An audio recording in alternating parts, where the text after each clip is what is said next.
since a little over a year now, and then I'm working 5 days a week.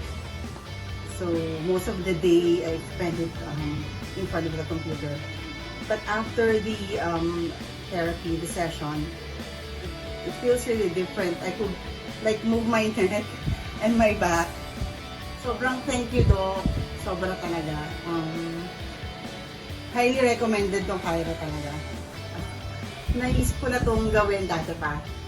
Pero parang medyo takot ako dahil kasi parang lately na-diagnose ko na hypertension. So parang sabi ko, baka hindi pwede. But I'm wrong. Sobrang recommended.